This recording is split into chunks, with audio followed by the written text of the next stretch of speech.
See you on the front line, Cartman. Damn right I'll see you there. On the front line. Son of a bitch. Okay, so obviously I can't be on the front of the line, but I'll be in the back casting spells and doing wizard shit to keep you all safe. The three most important things to know about South Park Snow Day are 1. That it's a roguelike inspired battle game rather than an RPG. 2. It's 3D rather than 2D. And 3. The South Park TV show supplied over 50 different fart sound effects for use in the game. We went hands-on with the multiplayer spin-off ahead of its March 26 release, and full disclosure, got our asses handed to us by Stan and his marshwalkers.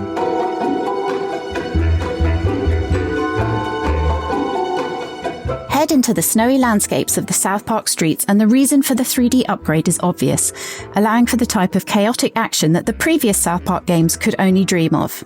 Playing as New Kid, you can team up with 3 friends, or bots if you have social anxiety, to do Hades-like runs through different areas of the town, taking on waves of enemies and the odd boss battle with a combination of melee weapon, ranged weapon, 2 special powers, like Hurricane that grants a whirlwind attack, and the brilliantly named Bullshit powers.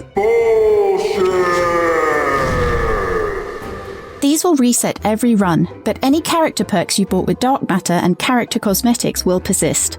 Think screaming at your friend for a health totem, a bag of cheesy poofs tied to a stick, as Princess Kenny tries to charm you with weaponized hearts, or levitating through the power of farts to get away from a cluster of foes. It's chaos, all punctuated with Cartman calling you out when you suck, and the sound of little kids, voiced by actual children, cussing and shouting as they battle.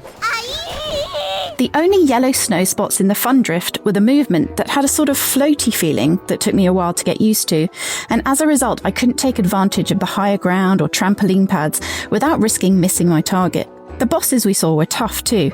Stan, as his elf warrior alter ego, had a vicious thorny vine attack that meant I just couldn't get near him.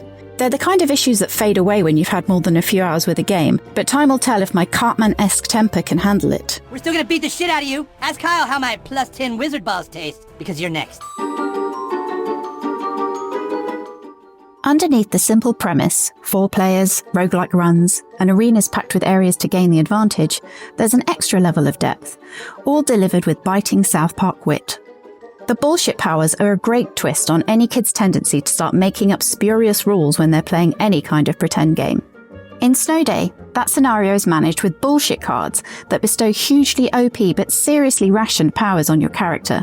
Overseen by Paladin Butters, you get to choose 1 upgrade card and 1 bullshit card before every run. There's 1 BS card you can use twice that gives you laser eyes, or the Radioactive God BS card that has 3 uses and makes your team emit fumes to gross out your enemies. To mix things up even more, Henrietta the Goth can be found around the levels with a set of tarot cards that will let you tweak the way your upgrades for that run work. Basically, it's going to be hard to make a run feel the same way twice, even if you're really trying. As someone who is generally a tank that likes to hit things with melee weapons, the bullshit cards feel like a win for me. It's easy for roguelikes to get a bit samey when you're just bashing everything in sight, but it's impossible to get bored of that when you know you've got the power to call up a meteor storm or an actual vampire in your back pocket.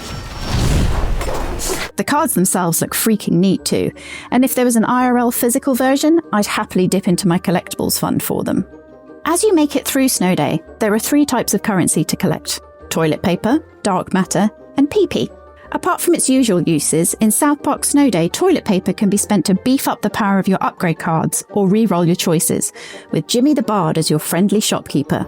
Platinum pieces, PP, have to be earned through gameplay progression and conquering certain challenges, but will unlock new cosmetics and emotes to keep your new kid looking fresh. And dark matter, a strange substance somehow tied to the endless blizzard affecting the town, is the most important of the 3. It's what you'll use between runs to buy perks and jack up your speed, stamina, health, and strength stats. I'm not a careful player in any gaming scenario, so the fact that dark matter perks I've bought, and cosmetics like chimballs, persist between runs is important, and can stop repeated attempts at a level feeling like a hard day at the office.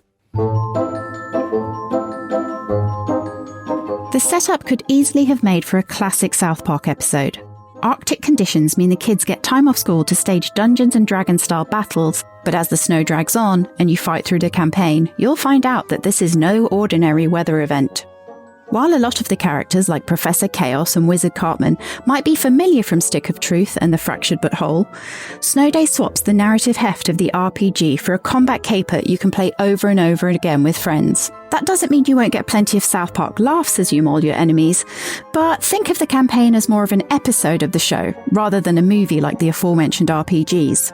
The plan is for more content to be added over time too, something that the structure of the RPGs made difficult, but here presents the compelling opportunity for the game to reflect what's happening in the TV show.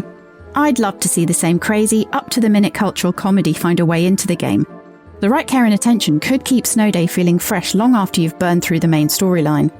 I can use my wizard powers to bring them back to life! Oh yeah, your axe gave them, dysentery! As for that new look, yes, Cartman has more junk in his trunk, but after 5 minutes it just looks normal, and you'll be too busy dodging swipes from a weaponized road sign to build up any South Park purist rage about it.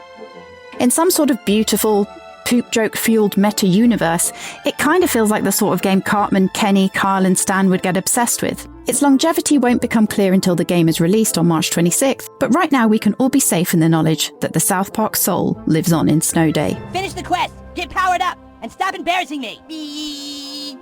I cast a spell, your health is back to 100. Get the fuck up. God, I have to do everything around here.